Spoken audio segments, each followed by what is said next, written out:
नमस्कार दोस्तों, मैं हूं सोनसाई भारद्वाज। बायोट्यूब चैनल में आप सभी का स्वागत है। आज की टॉपिक है इंडोक्राइन ग्लैंड। हम नियंत्रण समन्वय की जो चैप्टर जो पढ़ रहे थे पीएससी में, तो हम नियंत्रण समन्वय में दो प्रकार के जो हमारा जो बॉडी है उसमें नियंत्रण समन्वय होता है। एक होता है हमारा न्यूरॉन के द्वारा, ठीक है, हमारा नियंत्रण, शरीर के नियंत्रण एक हमारा जो ब्रेन है वो करता है, और दूसरा होता है केमिकल मैसेंजर हार्मोन के द्वारा, और हार्मोन का सीक्रेशन करता है इंडोक्राइन ग्लैंड करता है। पिछले क्लासेस में हम पढ़ चुके हैं ब्रेन के बारे में और स्पाइनल कॉर्ड के बारे में, जो हमारे शरीर में नर्व के माध्यम से नियंत्रण और समन्वय करता है। और दूसरा हम देख रहे हैं इंडोक्राइन ग्लैंड, इसमें जो हमारे शरीर का जो नियंत्रण समन्वय हार्मोन्स के द्वारा होगा।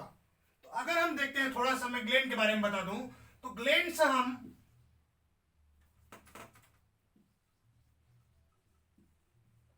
ग्लैंड्स की बात करते हैं, तो ग्लैंड्स वे होते हैं जो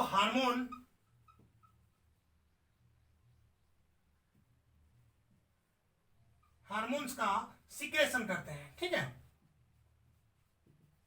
हार्मोन का सीक्रेशन करते हैं। अब हम देखते हैं यह ग्लैंड्स कितने प्रकार के होते हैं। तो यहां पर हम देखें ग्लैंड को, तो ग्लैंड होता है वह दो प्रकार का होता है। एक होता है इंडोक्राइन और दूसरा होता है एक्सोक्राइन। हम मोस्टली आज के टॉपिक में इंडोक्राइन ग्लैंड को पढ़ेंगे, हमें इंडोक्राइन एक्सोक्राइन को नहीं पढ़ेंगे। बाकी थोड़ा सा बता दूं, इंडोक्राइन यह होता है डक्टलेस ग्लैंड। क्या बोलते हैं जिसको? Ductless gland. इंडोक्राइन ग्लैंड को हम डक्टलेस ग्लैंड बोलते हैं। जहां से यह इंडोक्राइन ग्लैंड है, इस इंडोक्राइन ग्लैंड से जो हार्मोन्स का सीक्रेशन होता है वह ब्लड वेसल के माध्यम से, ठीक है, ब्लड के माध्यम से कहां तक पहुंचता है? यह ब्लड के माध्यम से पहुंचता है हमारा टारगेट सेल तक। जो टारगेट सेल है, इस टारगेट सेल में जाकर के यह फंक्शन करता है। किसके माध्यम से पहुंचता है? ये ब्लड के माध्यम से। हमारा जो भी इंडोक्राइन ग्लैंड है, ठीक है, ये जो इंडोक्राइन ग्लैंड है, यहाँ जो हार्मोन का सीक्रेशन होगा वह टारगेट सेल में जाकर के क्या करेगा? यहाँ पर फंक्शन करेगा। तो यहाँ पर किसी प्रकार का डक्ट नहीं है, इसीलिए इंडोक्राइन ग्लैंड को डक्टलेस ग्लैंड कहते हैं या नलिका विहीन ग्रंथि के नाम से जानते हैं। जबकि एक्सोक्राइन ग्लैंड के केसेस में, यहाँ पर जो एक्सोक्राइन ग्लैंड है,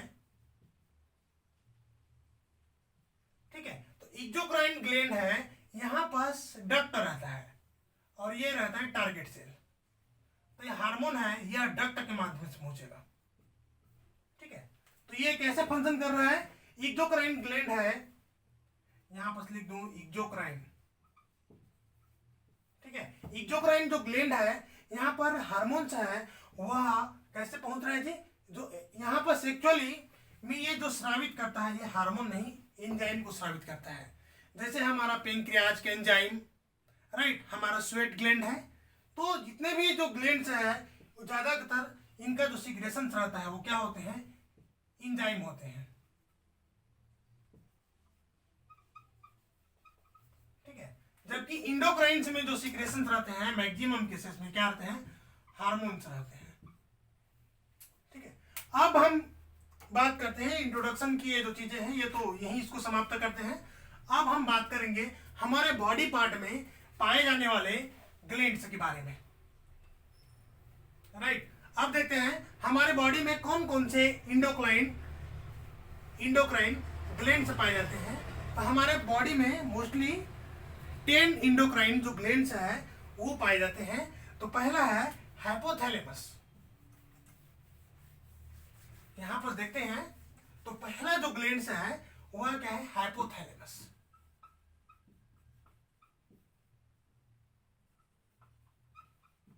ये जो हमारा हाइपोथैलेमस कहां पर होता है जी?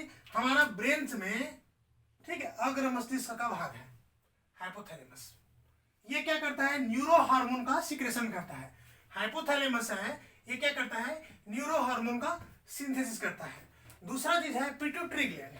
पिट्यूटरी ग्लैंड को हम आल्सो मास्टर ग्लैंड के नाम से जानते हैं। आगे में हम अभी जो पिट्यूटरी ग्लैंड पढ़ेंगे उसे मैं डिटेल पढ़ाऊंगा। इसे हम मास्टर ग्लैंड के नाम से जानते हैं। हमारे बॉडी के सबसे स्मॉलेस्ट ग्लैंड होता है पिट्यूटरी ग्लैंड। नेक्स्ट आता है थायराइड ग्लैंड। क्या आता है? Thyroid gland. यह थायरोक्सिन हार्मोन को सिंथेसिस करता है। थायराइड ग्लैंड यहाँ पर रहता है thymus gland, sorry parathyroid gland, जो थायराइड ग्लैंड पर ही लगे रहते हैं। ठीक है। नेक्स्ट आता है थाइमस ग्लैंड। ये हमारा जो इम्यून्स के लिए रिस्पॉन्सिबल होता है। कौन? Thymus gland. नेक्स्ट है हमारा जो एड्रिनल कॉर्टेक्स में एड्रिनल ग्लैंड्स रहता है। किडनी के ऊपर जो एड्रिनल कॉर्टेक्स लगे रहता है, यहाँ पर पाया जाता है क्या? Adrenal gland. हमारा जो पेंक्रियाज है, ठीक है, जो स्टोमच यहाँ पर रहता है पेंक्रियाज, यहाँ पर पेंक्रियाटिक हार्मोन से निकलता है। और याद रहे ये जो पेंक्रियाज है इसे हम बोलते हैं मिक्सेड ग्लैंड।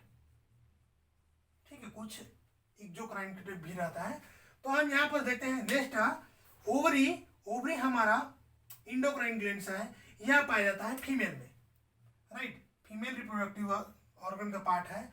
ओवरी से जो हार्मोन्स निकलता है, रिप्रोडक्टिव जो हार्मोन्स है जैसे कि एस्ट्रोजन, प्रोजेस्टेरॉन, ये सब कहाँ से निकलता है? ओवरी से निकलता है। ठीक है। अब देखते हैं एक और है, लास्ट है टेस्टिस। ये टेस्टिस पाया जाता है मेल में। जो नीचे स्क्रोटम वाले जो हिस्सा में है टेस्टिस पाया जाता है। यहाँ से टेस्टोस्टेरॉन हार्मोन का सिंथेसिस होता है और यही टेस्टोस्टेरॉन मेल में सेकेंडरी सेक्सुअल कैरेक्टर को जिम्मेदार होता है, जबकि फीमेल में एस्ट्रोजन रहता है, वह फीमेल में सेकेंडरी सेक्सुअल कैरेक्टर के लिए रिस्पॉन्सिबल होता है। इतना जो ग्लैंड्स है इसमें का आज के क्लासेस में हम मोस्टली पिट्यूटरी ग्लैंड को फोकस करके पढ़ेंगे, क्योंकि पिट्यूटरी ग्लैंड है यह हमारा प्रमुख ग्रंथि है और बाकी अन्य ग्रंथियों पर भी क्या करता है? ये नियंत्रण करता है। इसीलिए पिट्यूटरी ग्लैंड को मास्टर ग्लैंड कहा जाता है। ठीक है। तो पिट्यूटरी ग्लैंड हम देखेंगे तो ये कहाँ पर होता है? हमारे ब्रेन में स्फेनाइड बोन में पाए जाते हैं। ठीक है, हमारे ब्रेन के स्फेनाइड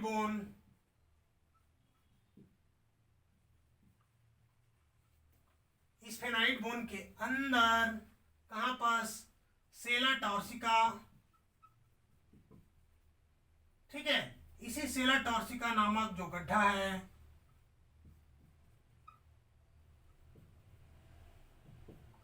ठीक है, सेला टॉर्सिका नामक गड्ढा में हमारा पिट्यूटरी ग्लैंड है, ये पाया जाता है। जैसे देखो यहाँ पर कहाँ पर पाई जाती? यह हमारे ब्रेन के स्फेनाइड बोन के सेला टॉर्सिका नामक गड्ढा पर रहता है।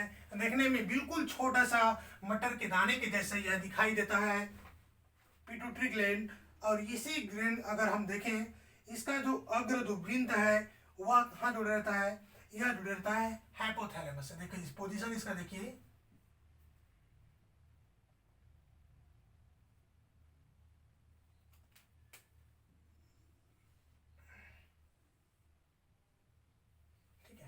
तो ये वाला हिस्सा क्या है? हाइपोथैलेमस। जो मैं ब्लैक कलर से बनाया हूं ये क्या है जी?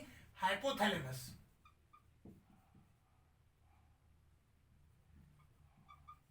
तो इसी हाइपोथैलेमस से इसका जो वृंत जुड़े रहता है, इसी वृंत को हम क्या बोलते हैं? इनफंडिबुलम। क्या कहेंगे? इनफंडिबुलम। और ये वाला जो हिस्सा है ये है हमारा पोस्टीरियर पिट्यूटरी ग्लैंड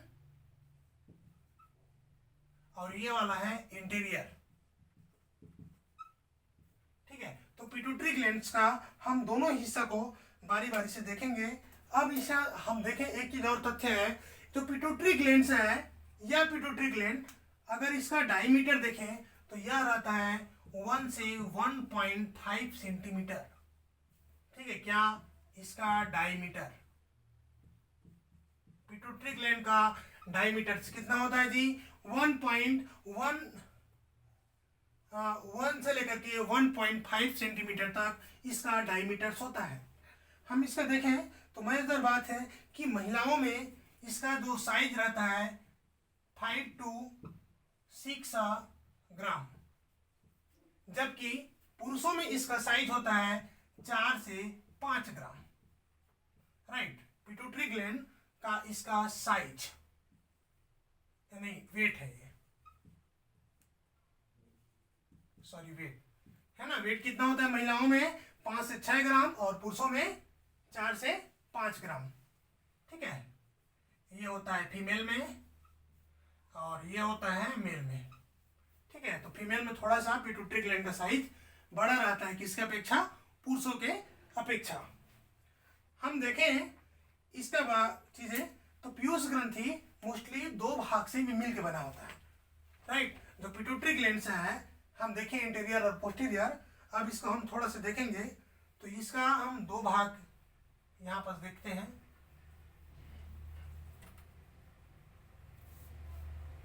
तो अब देखते हैं, तो पीयूष ग्रंथि में जो हमारा पिट्यूटरी ग्लैंड है,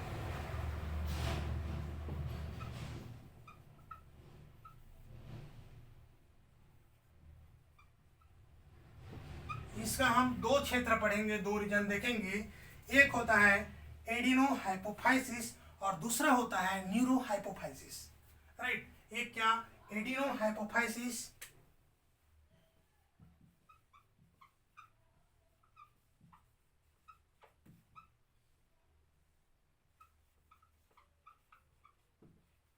और सेकेंड होता है न्यूरो हाइपोफाइसिस।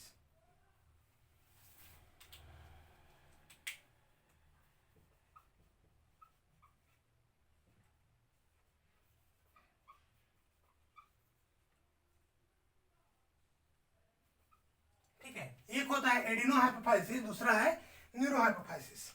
अब देखते हैं हम जो न्यूरो हाइपोफाइसिस है, ठीक है, किसको बोलते हैं, इस जो पोस्टीरियर पिट्यूटरी ग्लैंड है, राइट, किसको बोलेंगे, हमारा जो पोस्टीरियर पिट्यूटरी ग्लैंड को ही न्यूरो हाइपोफाइसिस कहते हैं। ठीक है, जो पश्च पाली है, तो यहाँ पर जो न्यूरो हाइपोफाइसिस से, ठीक है, तो यहाँ से 2 हार्मोन निकलता है। एक होता है ऑक्सीटोसिन, एक क्या होता है ऑक्सीटोसिन, और दूसरा होता है वेसोप्रोसिन। 2 हार्मोन यहाँ से रिलीज होता है। हम ऑक्सीटोसिन को पिटेसिन बोलते हैं, और सॉरी ऑक्सीटोसिन होता है पिटेसिन गाय में बोलते हैं, हमारे जो ह्यूमन में ऑक्सीटोसिन है। और दूसरा जो हार्मोन, इसी को वेसोप्रोसिन को हम और क्या बोलते हैं, एडीएच के नाम से जानते हैं, right, ADH, anti diuretic hormone के नाम से भी जानते हैं। तो कहाँ से न्यूरो हाइपोफाइसिस है, यानी कि जो पोस्टीरियर पिट्यूटरी ग्लैंड्स है, यहाँ से हमारा क्या क्या निकला जी, ऑक्सीटोसिन, और मैं ऐसे लिख दे रहा हूँ, और दूसरा वेसोप्रोसिन, या इसी को एडीएच लिखते हैं। ठीक है, अब देखते हैं जो एडिनो हाइपोफाइसिस है, इसे हम फिर से 2 भाग में बांटते हैं। दोनों को जो इंटीरियर भाग है, तो बीच में देखो छोटा सा मैं भाग बनाया हूँ, इस तो उसको हम बोलते हैं पश्च भाग। ठीक है, तो पश्च भाग है, इसी को हम सॉरी मध्य भाग है। तो अब इसको हम देखेंगे पार्स डिस्टलिस और पार्स इंटरमीडिया।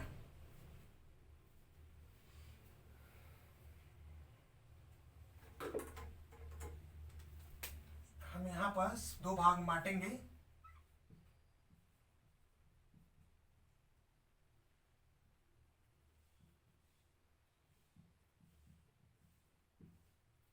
पार्स डिस्टलिस और दूसरा है पार्स इंटरमीडिया।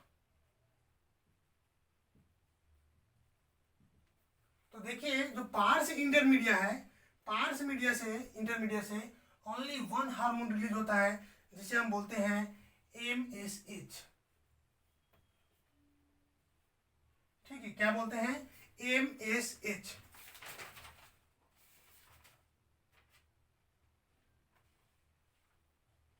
ठीक है, तो यह जो मध्य ग्रंथि है, ठीक है, जो पीयूष ग्रंथि का मध्य भाग है, वहां से MSH नामक हार्मोन निकलता है। और पार्स डिस्टलिस है, पार्स डिस्टलिस से यहाँ पर बहुत सारा हार्मोन निकलता है।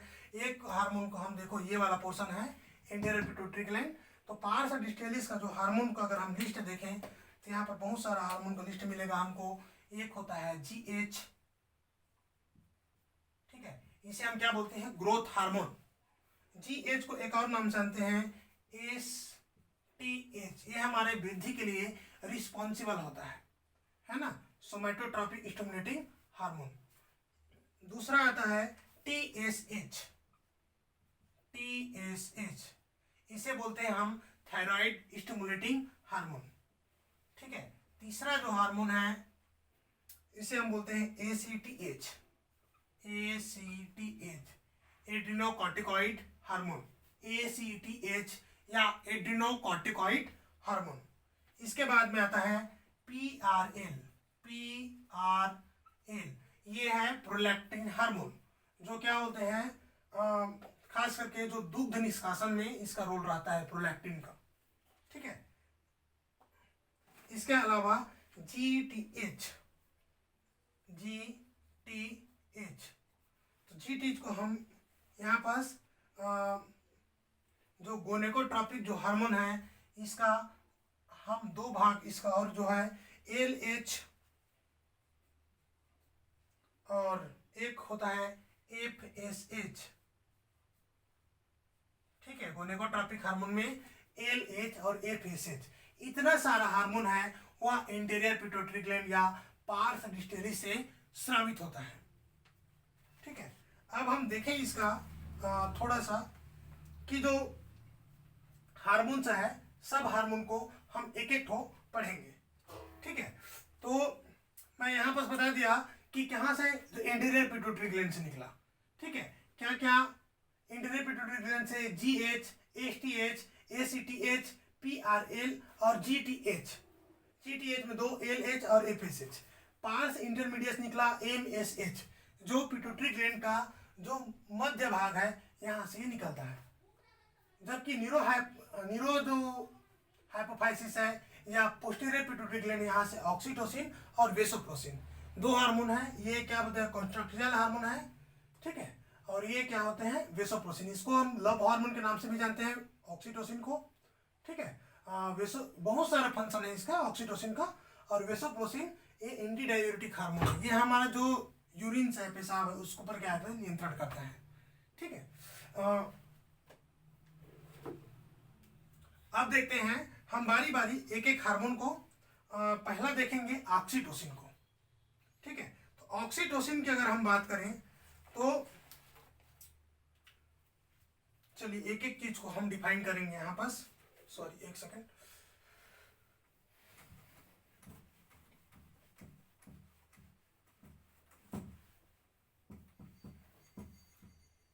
हम बात करते हैं सबसे पहले पोस्टीरियर पिट्यूटरी ग्लैंड की जो हार्मोन है न्यूरो हाइपोफाइसिस का। तो पहला हार्मोन हम देखते हैं ऑक्सीटोसिन। तो ऑक्सीटोसिन को हम क्या बोलते हैं बर्थ हार्मोन के नाम से भी जानते हैं। क्या हार्मोन बोलते हैं इसको जी, बर्थ हार्मोन के नाम से भी जानते हैं। क्योंकि जो जिस समय क्या होते हैं जब बच्चे के जन्म होते हैं, बर्थ होते हैं, उस टाइम जो यूटेरस है उसको क्या करते हैं संकुचन करने का भी ये कार्य करता है। तो मतलब जो क्या होता है जो प्रेगनेंसी जो डिलीवर होता है, बर्थ होता है, उसमें क्या करता है ये सहयोग करता है। ठीक है, प्रमुख रोल रहता है, इसीलिए इसे हम क्या बोलते हैं बर्थ हार्मोन के नाम से भी जानते हैं। दूसरा चीज है इसे हम दुग्ध निष्कासन हार्मोन के भी नाम से जानते हैं।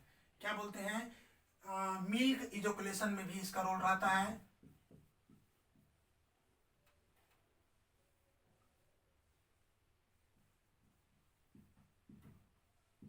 ठीक है, क्योंकि ऑक्सीटोसिन जब यहां पर देखो थोड़ा सा ध्यान दो,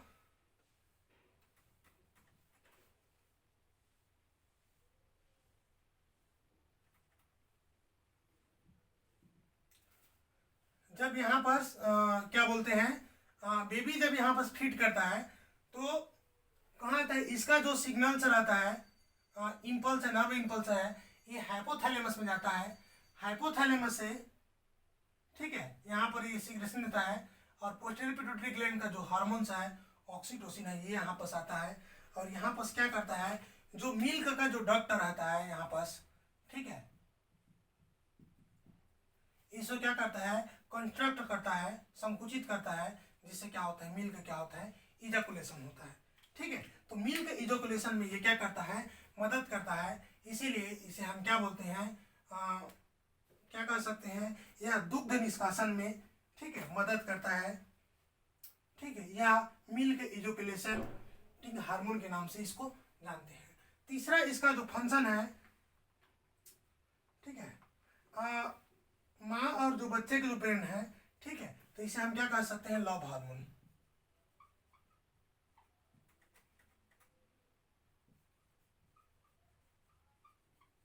ठीक है, लव हार्मोन इसलिए कह सकते हैं क्योंकि जो माँ और जो बच्चे के बीच में जो रिलेशन रहता है, रिलेशन जो बनता है, ठीक है, वह इसी के देन है, लव हार्मोन, ऑक्सीटोसिन का। ठीक है, क्योंकि फीमेल से में जो अचानक जो बदलाव आता है उसका ये यही है, मोर ऑक्सीटोसिन मोर लव। ठीक है, अगर आप किसी से मिलते भी हो तो वहां पर क्या होता है, ऑक्सीटोसिन जिम्मेदार रहता है। ऑक्सीटोसिन क्या करता है, लव के लिए जिम्मेदार होता है, इसीलिए ऑक्सीटोसिन को हम क्या बोलते हैं, लव हार्मोन के नाम से भी जानते हैं। नेक्स्ट आता है वेसोप्रोसिन। ठीक है, नेक्स्ट क्या है जी, वेसोप्रोसिन।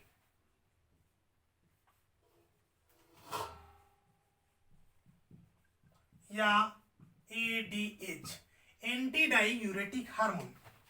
क्या बोलते हैं, एंटी डाईयूरेटिक हार्मोन। अब देखें वेसोप्रोसिन से है, यह कहां से निकलता है, पोस्टीरियर पिट्यूटरी ग्लैंड से। ठीक है, तो इसका जो काम है, ठीक है, यह क्या करता है, ये जो किडनी में जो यूरिन से है, ठीक है, तो यहां पर जो यूरिन में पानी को कम करता है। ठीक है, किसमें कम करता है, यूरिन है, मूत्र है, इसमें क्या करता है, पानी को कम करने का काम करता है।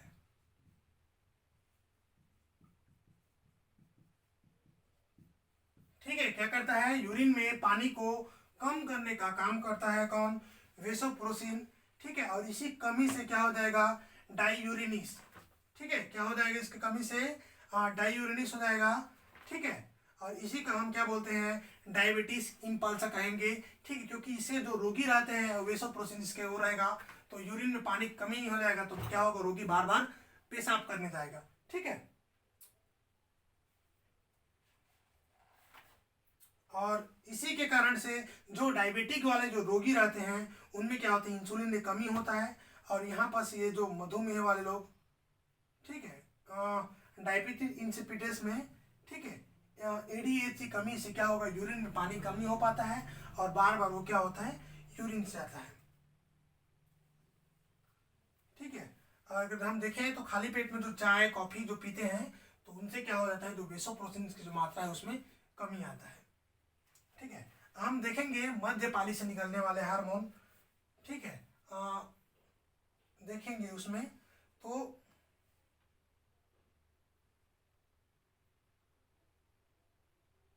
ठीक है, तो हमारे मनुष्य में कम ही, बहुत कम विकसित होता है।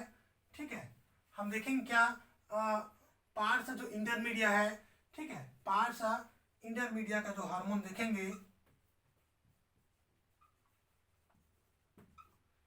ठीक है, तो यहाँ पर ओनली वन हार्मोन है, उसे हम बोलते हैं MSH। ठीक है, तो MSH की अगर हम बात करेंगे तो MSH का क्या काम है,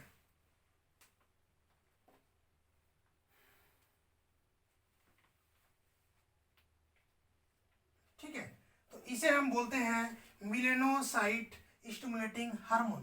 पूरा नाम क्या है जी, मिलेनोसाइट स्टिमुलेटिंग हार्मोन।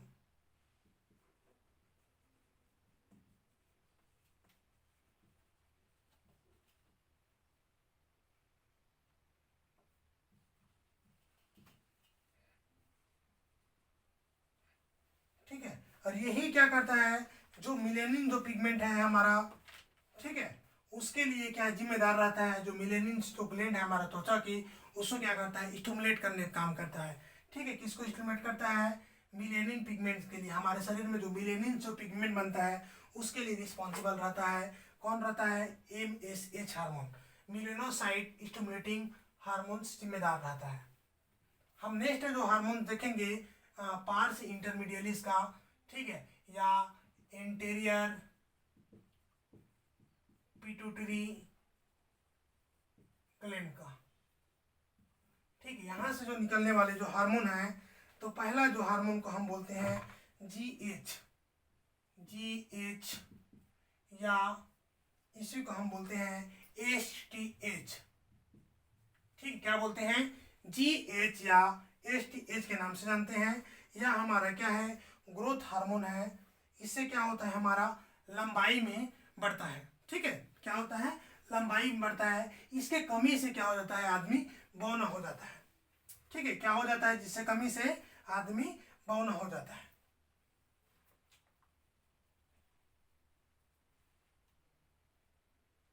ठीक है, तो इसमें दो चीज है। क्या होगा? कमी से क्या हो जाएगा जी? कमी से आदमी क्या हो जाएगा? बौना हो जाएगा। ठीक है, और अधिकता से क्या हो जाएगा? ठीक है, अधिक लंबा हो जाएगा। ठीक है, यहाँ पर दो कंडीशन होता है। ठीक है,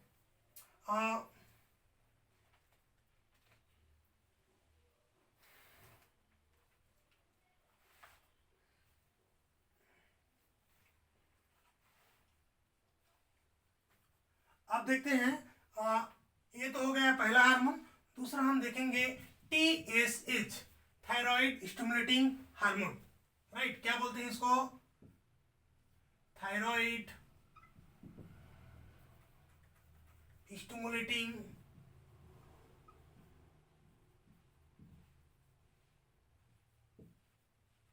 हार्मोन। ठीक है, तो यहां पर हम देखेंगे थायराइड स्टिमुलेटिंग हार्मोन के बारे में। तो थायराइड स्टिमुलेटिंग हार्मोन हमारा थायराइड ग्लैंड को क्या करता है? स्टिमुलेट करता है। किसको करता है जी? थायराइड ग्लैंड को स्टिमुलेट करता है, जहां से थायरोक्सिन हार्मोन निकलता है। ठीक है, तो क्या कर सकते हैं? यह करता है हमारा किसको? थायराइड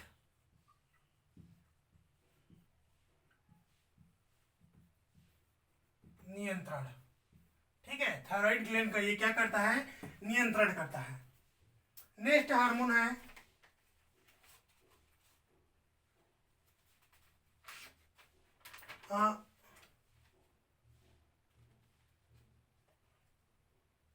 अब हम देखेंगे नेक्स्ट है, उसे हम बोलते हैं ACTH, ACTH, एड्रीनोकॉर्टिकॉइड हार्मोन।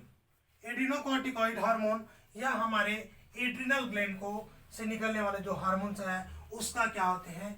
नियंत्रण करता है। किसका नियंत्रण करता है? हमारा जो एड्रिनल ग्रंथि है। ठीक है, तो हम क्या कर सकते हैं? एड्रिनल ग्लैंड के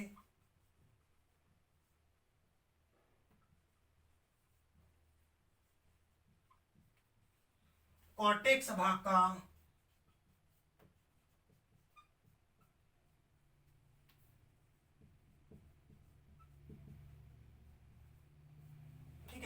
यहाँ पर यह ACTH एड्रिनल ग्लैंड के कॉर्टेक्स भाग का नियंत्रण करता है। हम नेक्स्ट देखेंगे PRL। क्या देखेंगे? PRL, इसे हम बोलते हैं प्रोलैक्टिन। क्या बोलेंगे जी? प्रोलैक्टिन। यह जो प्रोलैक्टिन हार्मोन है,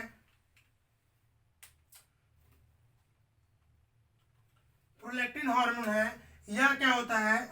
बेबी बर्थ के टाइम, ठीक है, या ड्यूरिंग प्रेगनेंसी।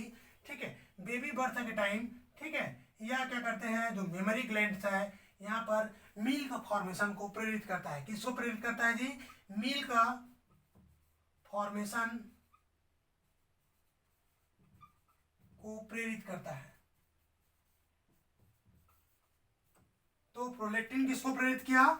मिल्क फॉर्मेशन को प्रेरित करता है, अर्थात जो दूध के निर्माण को प्रेरित करता है। कब करता है? ड्यूरिंग मतलब आफ्टर, ठीक है, बर्थ ऑफ बेबी। ठीक है, मतलब जो प्रसव के बाद, राइट, क्या होता है? प्रोलैक्टिन मिल्क फॉर्मेशन को प्रेरित करता है।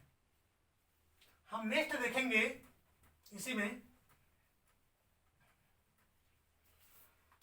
नेक्स्ट आता है GTH, GTH, गोनेडोट्रोपिक हार्मोन।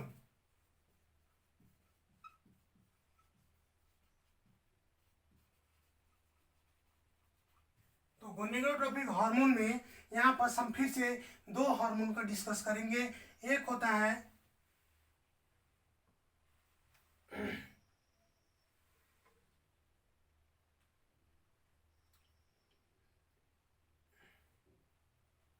ठीक है, तो गोनेडोट्रॉपिक का मेन जो फंक्शन है गोनाड्स के निर्माण।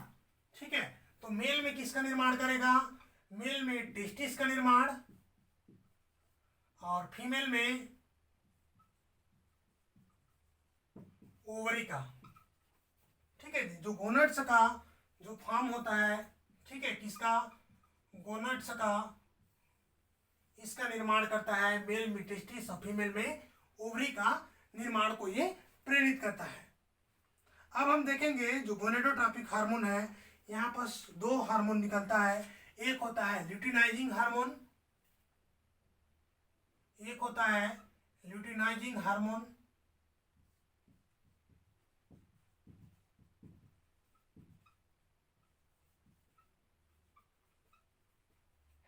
और दूसरा होता है फॉलिकल स्टिमुलेटिंग हार्मोन।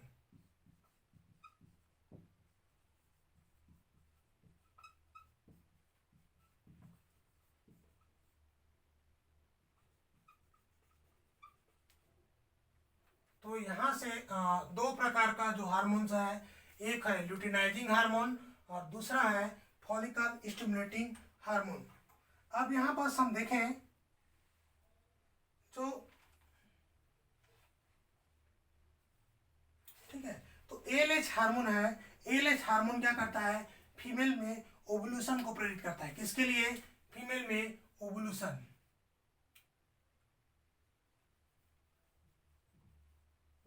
ठीक है, किसके लिए रिस्पॉन्सिबल होता है? एलएच फीमेल में ओवुलेशन के लिए जिम्मेदार होता है और इसका यह क्या बोलते हैं, ओवुलेशन के बाद में कार्पस ल्यूटियम से नियंत्रित होता है। किससे नियंत्रित होता है? कार्पस ल्यूटियम से, अर्थात फीमेल के जो गोनड्स में जब तक कार्पस ल्यूटियम रहेगा और प्रोजेस्टेरॉन बनता रहेगा तब तक ओवुलेशन नहीं होने देता है। ठीक है, और जैसे ही कार्पस ल्यूटियम खत्म होता है तो फिर नेक्स्ट उसका जब टाइम आता है तब एलएच क्या करता है? स्टिमुलेट करता है किसको जी? ओवरी को, और क्या करता है? ओवुलेशन कराता है। ठीक है, यानी कि जो फर्स्ट टाइम जब सेकेंडरी सेक्सुअल कैरेक्टर डेवलप होता है तो ओवुलेशन होता है, उसके लिए जिम्मेदार कौन रहता है? एलएच। और जब तक एलएच नहीं बनेगा तब तक फीमेल में सेकेंडरी सेक्सुअल कैरेक्टर की डेवलपमेंट नहीं होगी। दूसरा चीज है एफएसएच। तो एफएसएच क्या करता है? मेल में स्पर्मेटोजेनेसिस। ठीक है, एफएसएच का क्या काम है जी? मेल में स्पर्मेटोजेनेसिस और फीमेल में फॉलिकल सेल का निर्माण को प्रेरित करता है। किसको करता है? फीमेल में फॉलिकल सेल के निर्माण व वृद्धि को प्रेरित करता है। यहाँ पर हम देखें तो मेल में एफएसएच मेल में क्या करता है? स्पर्मेटोजेनेसिस को प्रेरित करता है। राइट, क्या को? स्पर्मेटो,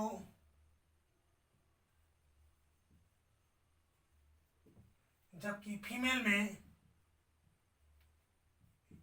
ये करता है फॉलिकल सेल का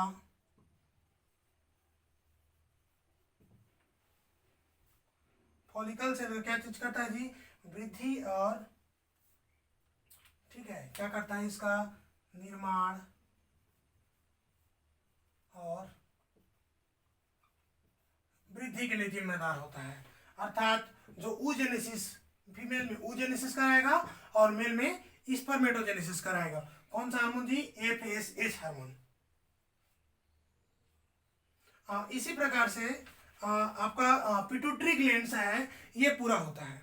हम नेक्स्ट टॉपिक में नेक्स्ट एंडोक्राइन ग्लैंड्स को पढ़ेंगे। उसमें पिनियल ग्लैंड, थायराइड ग्लैंड की बात करेंगे। ठीक है, आज के लिए इतना ही। थैंक यू दोस्तों फॉर वॉचिंग। अगर वीडियो पसंद आता है तो लाइक, शेयर एंड सब्सक्राइब जरूर करें। अगर कोई भी कहीं पर भी डाउट होता है तो बिल्कुल कमेंट बॉक्स में जाकर के कमेंट करें। मैं नेक्स्ट वीडियो में आपका जो भी सवाल रहेगा उसको सॉल्व करने का कोशिश करूंगा। थैंक यू फॉर वॉचिंग दोस्तों।